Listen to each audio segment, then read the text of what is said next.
Fala pessoal, salve, beleza? Tudo certo, gente? Chegando na área nesse vídeo aqui para falar de Grêmio. A reviravolta que envolveu um jogador e a sua situação dentro do Grêmio. Também quero explicar sobre as ausências, algo que movimentou as redes sociais na tarde de hoje. Teve critério técnico decidindo que esses jogadores não viajariam e também do pessimismo ao otimismo, o que já se tinha como posição definitiva e que está tendo uma mudança e que pode ser muito importante para o Grêmio. Mas antes, para você que está chegando aqui, eu quero te agradecer as visualizações dos 2 últimos vídeos. Eu confesso que estava um tempo sem postar aqui, há mais de 10 dias, e muito legal ver que a galera está interagindo aqui no canal. Beleza mesmo? Valeu demais. E aproveita, te inscreve e ativa as notificações, dá o like, não esquece do comentário aqui após o vídeo. Vamos começar falando sobre essa reviravolta, gente. Uma reviravolta de um jogador que o Grêmio poderia nem mais ficar com ele. Isso porque ocorreu uma reunião da direção e cogitou-se até mesmo esse atleta ser devolvido ao clube que o Grêmio acabou contratando. E eu estou falando do lateral esquerdo, Luan Cândido.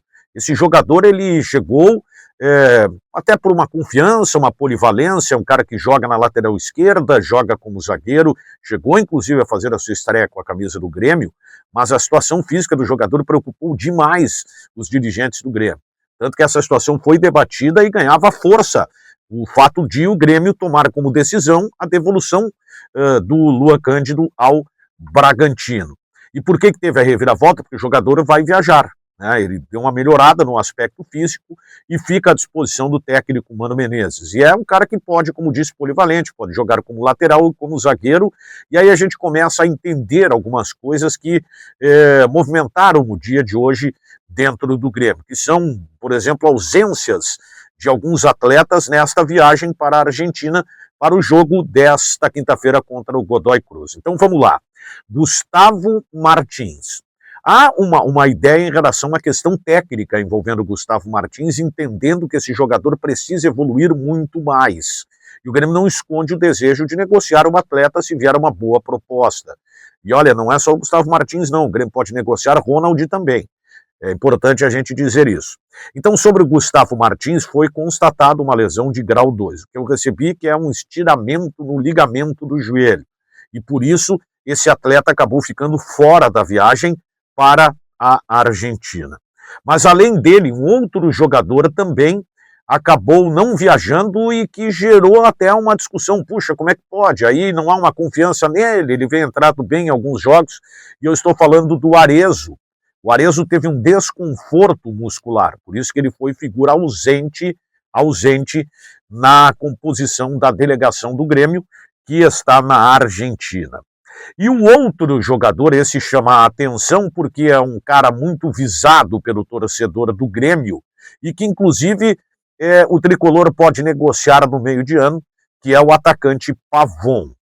E aí muita gente, olha, o Pavon certamente é uma questão técnica e eu posso dizer para vocês que não é este o fator determinante que impediu o Pavon de viajar para a Argentina. O jogador foi submetido àquele exame de CK e deu um resultado preocupante que levaria ao risco de uma lesão, então fica aí como uma preservação.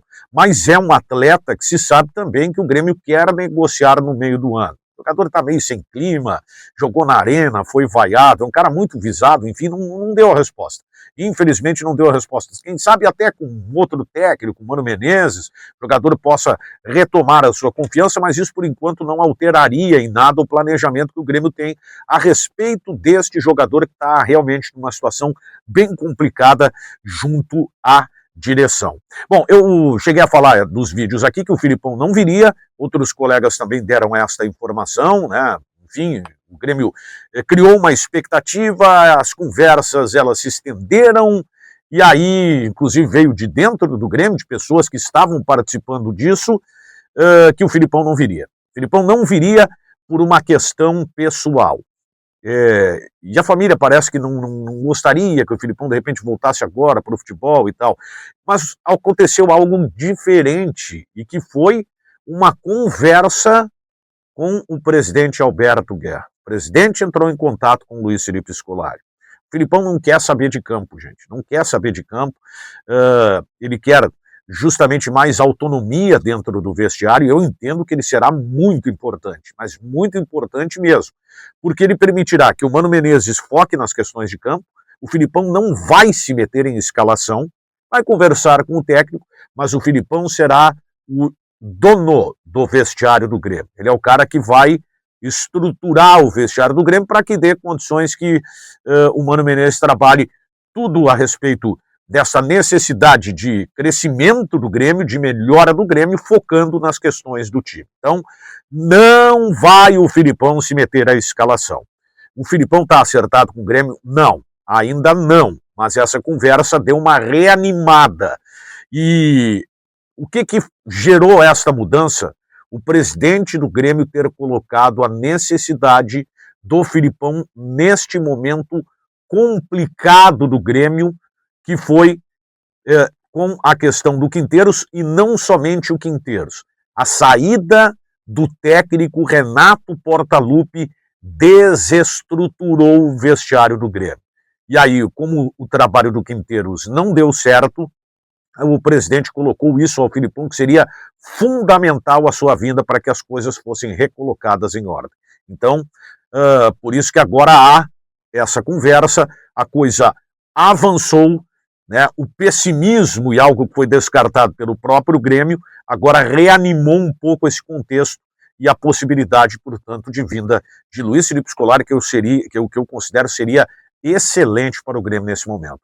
Tá bom, gente? Valeu a você que chegou até aqui, dá o like, te inscreve no canal, ativa as notificações, deixa um comentário aqui embaixo e fui!